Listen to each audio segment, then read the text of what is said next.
Good morning guys! It's another day and it's a beautiful day na naman here in Doha, Kakulimlim. Kaya naisipan ko na naman maggala-gala at napunta po ako dito sa may Mia Park. It's just an opposite of Souq Waqif. And yan, at talaga namang napakaganda ng lugar na to para maglakad-lakad, magmuni-muni, mag-refresh, and siyempre mag-unwind. Ayan, this time medyo malamig-lamig pa, kaya makita niyo mabulaklak ang paligid. Later on mawawala na yan pagdating ng summer, kasi nga hindi kaya ng mga ganyang klaseng bulaklak o halaman na mabuhay ng tag-init dito sa Qatar. So pag ganitong season, nagtatanim talaga ang mga landscaper ng mga ganyang klaseng halaman na nabubuhay pag malamig ang panahon, like this month of February, at nag-start siya from month of November until March, end of March, then April, summer will start. So lahat yan mawawala na. So tuloy-tuloy lang po tayo sa paglalakad, pag-stretch ng ating mga legs, at sa mga katulad kong tumatanda ay kailangan na nating mag-lakad-lakad at mag-exercise so we can live longer and stay healthy.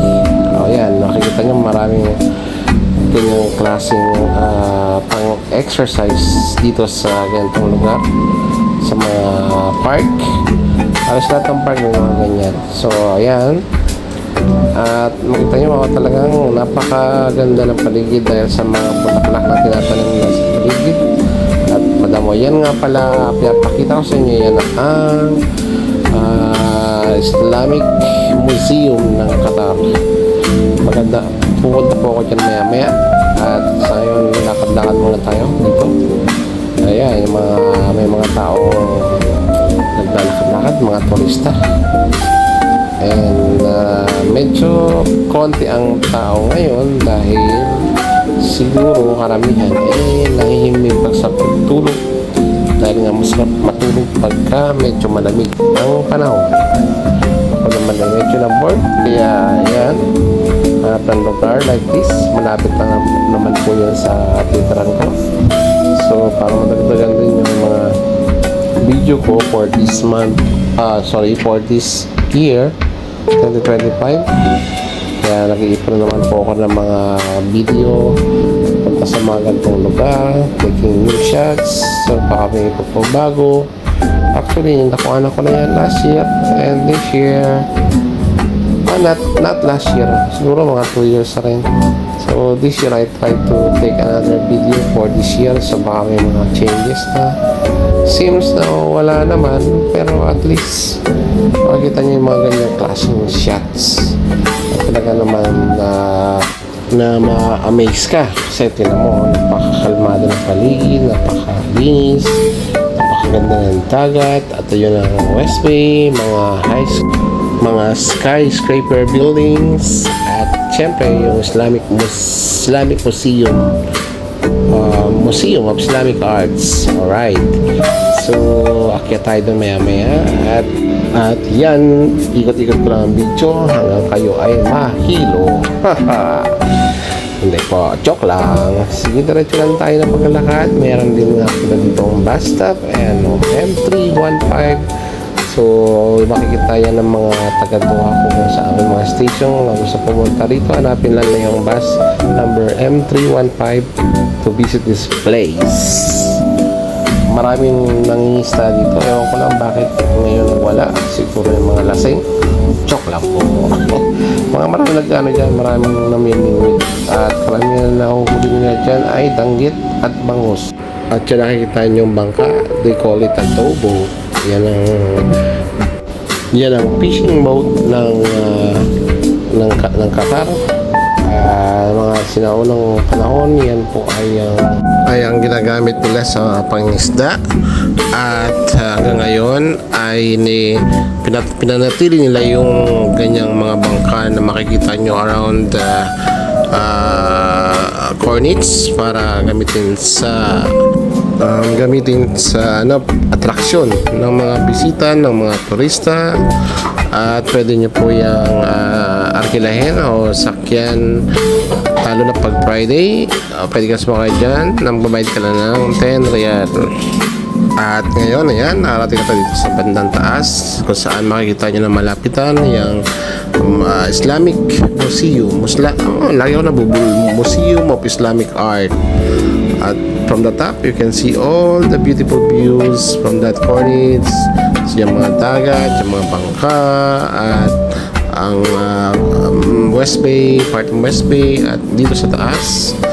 And as you can see, wala pong tao, parang ako nga lang sarap talaga maglakad, lalo na pagka mag-isa ka lang. Ayan po, ang pangalan niya, Museum of Islamic Art. Tumama rin sa wakas. Haha. And then gusto ko sana pumasok dun sa loob, pero malamang sarado pa yan kasi maaga pa po. Magbubukas yan pag Friday or regular day from, I believe, is 3 o'clock in the afternoon up to 7 o'clock in the evening. At yan, finally may napansin akong parang kakaiba. At palagay ko bago tong building na to. Wala pa yan, or di ko yan nakita doon sa video ko sa lugar na yan. Before I have video yung gabi yata yun or umaga, hindi ko na matandaan dahil kasi mga 2 taon na yan. So, bago yung building na yan.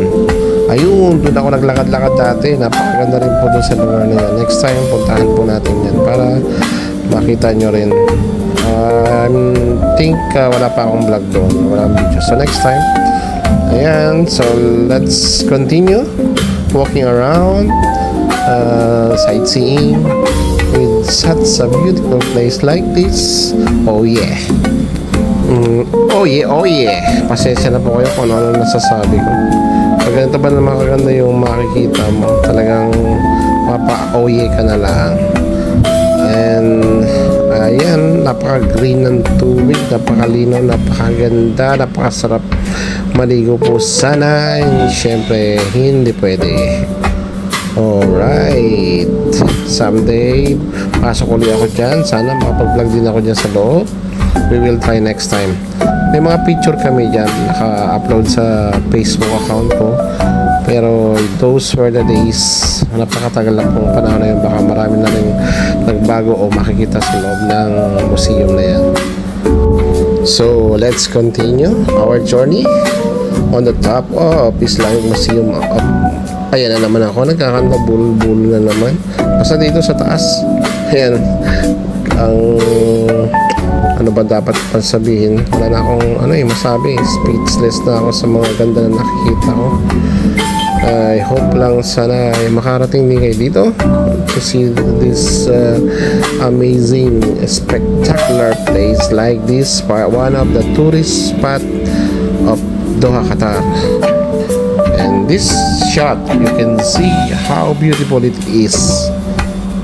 At yan, akala ko ako lang ang tao dito sa taas. Meron na rin palang mga taong nagagala-gala, namamasyal, at nakakaagaw ng pansin, makaalis na nga. At baka mapagbintangan pa na nakikipag-date lang. So, tuloy-tuloy lang po tayo. Ilang segundo na lang matatapos ang aking video. So, dito ko na po siguro tatapusin ang aking vlog. At invite ko po ulit kayo sa mga darating pang mga video i-upload sa aking YouTube channel. So, salamat po sa mga nanood. Until next time, see you again. This is your Kuya Hil Vlog here in Doha, Qatar. Bye-bye!